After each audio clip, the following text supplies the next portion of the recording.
திவாகரன் கூட ஒரு ramp walk பண்ணுன்னு சொன்ன போது அவ்வளோ ஒரு பின் வாங்கினாங்க. என்ன பயம் உங்களுக்கு திவாகரன் நடக்கு? பிரசன்டபிள் கப்பலா இருக்க மாட்டோன்ற மாதிரி ஒரு வார்த்தை பயன்படுத்து. ஹலோ மக்களே, welcome back to our channel. Bigg Boss season 9 இன்னைக்கான ப்ரோமோ 4 ரிலீஸ் ஆயிடுச்சு.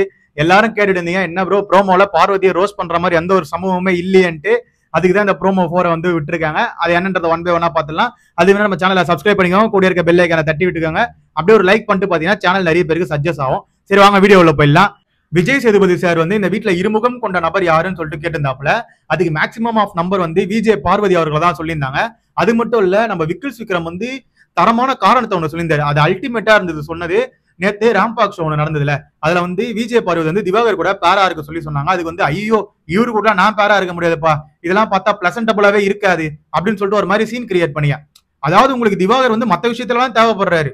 நீங்க வந்து ஒருத்தரை பத்தி புறம் பேசுறதுக்கு, அதுக்கப்புறமேட்டு ஒருத்தரை பத்தி கேவலமா எதனா ஒரு விஷயத்த வந்து திணிக்கிறதுக்கு, ரிஜிஸ்டர் பண்றதுக்குலாம் வந்து நம்ம திவாகர் தேவைப்படுறாரு. ஏன்னா அவர்கிட்ட சொல்லி அதை ரிஜிஸ்டர் பண்ணா கொஞ்சம் வெளியே ரீச் ஆயிடும்னு சொல்லிட்டு. அது மட்டும் இல்ல, இன்னொரு விஷயம் என்னன்னா, நீங்க திவாகரை வந்து உங்க தேவைக்காக மட்டும் யூஸ் பண்ணிக்கிறீங்க.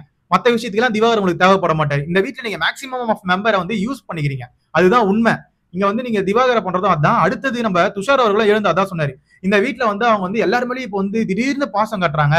அப்படியே இவங்க தான் ரொம்ப பாசம் காட்டுறவங்க மாதிரி மாறிட்டு இருக்காங்க.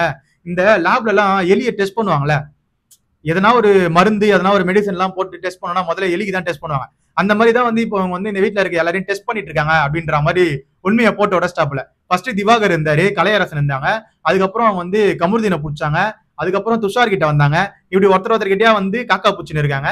அததான் வந்து இப்ப நம்ம வந்து துஷார் வந்து போட்டு உடைக்கிறாப்புலாங்க. இதுதான் மக்கள் நம்ம ஃபர்ஸ்ட்ல இருந்தே சொல்றோம். விஜய் பார்வதி வந்து அவங்க சுயநலத்துக்காக என்ன வேணாலும் பண்ணுவாங்க. அவங்க கேரக்டர் இதுல இருந்து கிளீனா வெளிப்படுது. விஜய் பார்வதியோட முகத்திரை கிழிக்கப்பட்டது. அது மட்டும் இல்ல, திவாகரும் அவர் விட்டு விலகிட்ட உடனே இவங்களுக்கு வந்து சப்போர்ட் யாருமே இல்லைன்னு கமருதீனை பூச்சி வச்சுன்னு இருக்காங்க.